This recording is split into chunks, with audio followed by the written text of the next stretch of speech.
খানাপাৰাত নিৰ্মাণ সম্পূৰ্ণ হৈছে উত্তৰ-পূবৰ সৰ্ববৃহৎ অত্যাধুনিক প্ৰেক্ষাগৃহৰ ৫,০০০ আসনযুক্ত এই প্ৰেক্ষাগৃহটো নিৰ্মাণ হৈছে কেন্দ্ৰীয় চৰকাৰৰ অৰ্থ সাহায্যত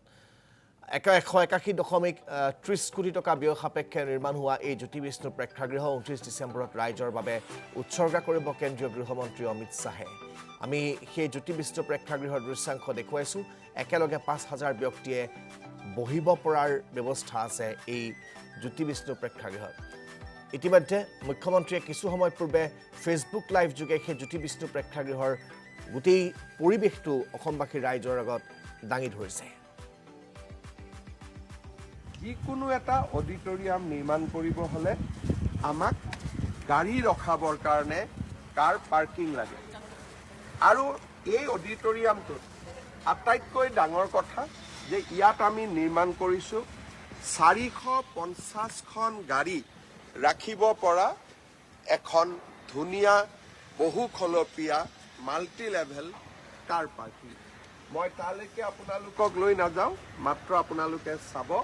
যে 450 গাড়ী আমি তাতে পাৰ্ক কৰিব পাৰিম মই যে থিয় হৈ আছো ই এটা মিউজিকেল ফাউণ্টেন এই মিউজিকেল ফাউণ্টেনত অনবৰতে জ্যোতিপ্ৰসাদ আৰু বিষ্ণুৰাভাৰ গীত বাজি থাকিব আৰু ই মানুহক এটা লাইভ এক্সপেৰিয়েন্স দিব যে আমি ইয়ালৈ অহাৰ লগে লগে নতুনত্ব কি দেখা পাম এইটো এটা মিউজিকেল ফাউণ্টেন তাৰ পৰা আৰম্ভ হ'ব আৰু এই মিউজিকেল ফাউণ্টেনটো অনবৰতে জ্যোতিপ্ৰসাদ আৰু বিষ্ণুৰাভাৰ সংগীত আমি শুনিবলৈ পাম প্ৰথম আপোনালোকে দেখা পাব ইয়াত সোমোৱাৰ লগে লগে এখন আটক ধুনীয়া ভিডিঅ' স্ক্ৰীন এই ভিডিঅ' স্ক্ৰীনত আমি যিকোনো মিউজিক যিকোনো অনুষ্ঠান আমি দেখুৱাই থাকিব পাৰিম এতিয়া আমি পোনে পোনে যাব খুজিছোঁ আমাৰ প্ৰেক্ষাগৃহৰ ভিতৰলৈ কলা মন্দিৰৰ ভিতৰত সোমোৱাৰ লগে লগে অসমৰ গৌৰৱ এই সুন্দৰ এশিঙীয়া গড়ে আপোনালোকক আদৰণি জনাব এতিয়া মই কলা মন্দিৰৰ প্ৰেক্ষাগৃহৰ বাহিৰত কিন্তু ইয়াৰ অবিচ্ছেদ্য অংগ যিখন আমাৰ কোৰ্টয়াৰ্ড তাক মই দেখুৱাব খুজিছোঁ কলাগুৰু বিষ্ণুপ্ৰসাদ ৰাভা তেখেতে আমাৰ মাজত আছে যে অসমৰ আপুৰুগীয়া আৰু আমাৰ ঐতিহ্যৰ সৈতে জড়িত মিউজিকেল ইনষ্ট্ৰুমেণ্টসমূহ আমি ৰখাৰ ব্যৱস্থা কৰিছোঁ এতিয়া যেতিয়া মিউজিকেল ইনষ্ট্ৰুমেণ্টসমূহ আমি ইয়াত ৰাখিছোঁ আমাৰ মন যাব যে এই মিউজিকেল ইনষ্ট্ৰুমেণ্টবিলাকে কেনেকুৱা ধৰণৰ সংগীতত আমাক সহায় কৰে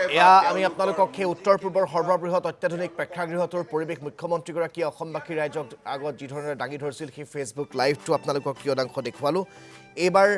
আপোনালোকক আমি পোনপটীয়াকৈ লৈ যাব বিচাৰিছোঁ সেই প্ৰেক্ষাগৃহটোৰ চৌহদলৈ য'ৰ পৰা আমাৰ সতীৰ্থ সাংবাদিক শচীন শ্যামন্ত বৰা সংযুক্ত হৈছে শচীন শ্যামন্ত বৰা অসমত এটা বৃহৎ প্ৰেক্ষাগৃহৰ খুব প্ৰয়োজন আছিল আমি যদি চাওঁ তেনেহ'লে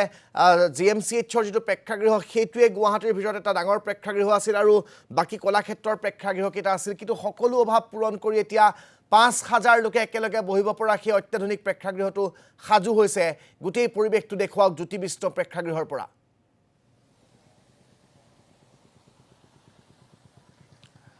নিশ্চয়কৈ চাওক অসমৰ নে নহয় উত্তৰ-পূবৰ আটাইতকৈ ডাঙৰ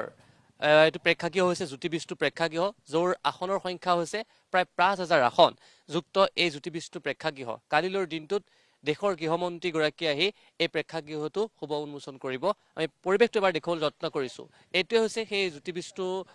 যিটো প্ৰেক্ষাগৃহ এই প্ৰেক্ষাগৃহটো ইতিমধ্যে ইয়াৰ কাম প্ৰায় সম্পূৰ্ণ হৈ উঠিছে কালিলৈৰ দিনটোত দেশৰ গৃহমন্ত্ৰীগৰাকী আহিব য'ত তেওঁ তিনিটাকৈ প্ৰকল্পৰ তেওঁ শুভ উদ্বোধন কৰিব য'ত পুনতে যদি চাওঁ আমি বটদ্ৰৱাৰ যিটো নতুন প্ৰকল্প তাৰ পাছতে আহি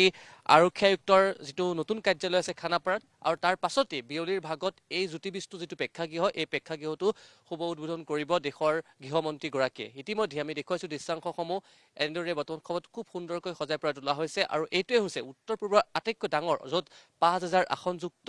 এই প্ৰেক্ষাগৃহটো আৰু অত্যাধুনিক প্ৰেক্ষাগৃহটোত আছে নানান সুবিধা য'ত একেলগে 450 ইয়াত যিটো কাৰ পাৰ্কিং কৰিব পাৰিব কাষতে এটা মাল্টি লেভেল যিটো কাৰ পাৰ্কিং সেই কাৰ পাৰ্কিঙৰ ব্যৱস্থা কৰা হৈছে তাৰোপৰি ইয়াৰ যিটো প্ৰেক্ষাগৃহ আছে প্ৰেক্ষাগৃহৰ ওপৰ ভাগতে এটা সোলাৰ পেনেল আছে য'ত বিদ্যুৎ উৎপাদন কৰা হ'ব আমি দেখুৱাইছো দৃশ্যাংশসমূহ এইটোৱে হৈছে উত্তৰ পূবৰ আটাইতকৈ ডাঙৰ এই প্ৰেক্ষাগৃহ আৰু জ্যোতিপ্ৰসাদ আগৰৱালা আৰু বিষ্ণুপ্ৰসাদ আগৰৱালাৰ নামত এই প্ৰেক্ষাগৃহটো উৎসৰ্গা কৰা হৈছে পূৰ্বতে আমি যদি চাওঁ আমাৰ বিশেষকৈ অসমত এনেকুৱা ধৰণৰ বৃহৎ যিটো প্ৰেক্ষাগৃহ নাছিলে কিন্তু এইটো যিটোকে জ্যোতিপ্ৰসাদ আৰু বিষ্ণুপ্ৰসাদ ৰাভাৰ নামত উৎসৰ্গা কৰা জ্যোতি বিষ্ণু যিটো প্ৰেক্ষাগৃহ এই প্ৰেক্ষাগৃহটো ইতিমধ্যে কালিলৈৰ দিনটোত দেশৰ গৃহমন্ত্ৰীগৰাকীয়ে শুভ উদ্বোধন কৰিব তাৰ প্ৰাক মুহূৰ্তৰ দৃশ্যাংশ আমি দেখুৱাইছো এই প্ৰেক্ষাগৃহটো আছে খানাপাৰাত অৰ্থাৎ খানাপাৰাৰ কৃষি যিটো অফিচ আছে তাৰ কাষতেই আমি যদি চাওঁ এই প্ৰেক্ষাগৃহটো ইতিমধ্যে সম্পূৰ্ণ হৈ উঠিছে তাৰোপৰি এই প্ৰেক্ষাগৃহটোত আছে আন বহুখিনি সা সুবিধা য'ত যদি আমি চাওঁ 11,000 যিটো স্কোৱাৰ ফুটত প্ৰায় 5,000 আসনযুক্ত অত্যাধুনিক প্ৰেক্ষাগৃহ তাৰোপৰি ইয়াত যদি আমি চাওঁ 1 লাখ ৱাটৰ প্ৰফেচনেল যিটো চাউণ্ড ছিষ্টেমৰ ব্যৱস্থা কৰা হৈছে আৰু ইয়াৰ পূৰ্বে মই কৈছোঁ যে ছ'লাৰ পেনেলৰ সুবিধা আছে য'ত একেলগে 10,900 কিলোৱাট যিটো বিদ্যুৎ সেই বিদ্যুৎ উৎপাদন কৰাৰ এক সুবিধা বৰ্তমান সময়ত ৰখা হৈছে তাৰোপৰি আন সুবিধাসমূহৰ ভিতৰত যদি আমি চাওঁ একেলগে 450খন যিটো কাৰ পাৰ্কিং কৰিব পাৰিব কিছু দৃশ্যাংশ আমি দেখুৱাইছোঁ যদি সম্ভৱ হয় ভিডিঅ' অলক আছে তেখেতে দেখুৱাইছে সন্মুখত থকা এইটোৱে হৈছে কাৰ পাৰ্কিং যিটো 3-তৰপীয়া কাৰ পাৰ্কিং য'ত একেলগে 450খন কাৰ ইয়াত পাৰ্কিঙৰ ব্যৱস্থা আছে তাৰোপৰি আমি যদি চাওঁ এই প্ৰেক্ষাগৃহৰ দুইফালে জ্যোতিপ্ৰসাদ আগৰৱালা তাৰ সমান্তৰালকৈ বিষ্ণুপ্ৰসাদ ৰাভাৰ প্ৰতিমূৰ্তি আছে আৰু 3খন মুঠ ইয়াত গেট আছে অৰ্থাৎ প্ৰৱেশ দুৱাৰ আছে 3টা দিশৰ পৰা আহি পেলাই এই প্ৰৱেশদ্বাৰত প্ৰৱেশ কৰিব পাৰিব জ্যোতি বিষ্ণু প্ৰেক্ষাগৃহ এইটোৱে হৈছে উত্তৰ পূৰ্বাঞ্চলৰ সৰ্ববৃহৎ যিটো প্ৰেক্ষাগৃহ য'ত একেলগে 5,000 লোকে ইয়াত বিভিন্ন অনুষ্ঠান তেখেতসকলে ইয়াত আহি চাব পাৰিব আৰু নিশ্চয়কৈ শচীন সামন্ত বৰা আপোনাক ধন্যবাদ জ্ঞাপন কৰিছোঁ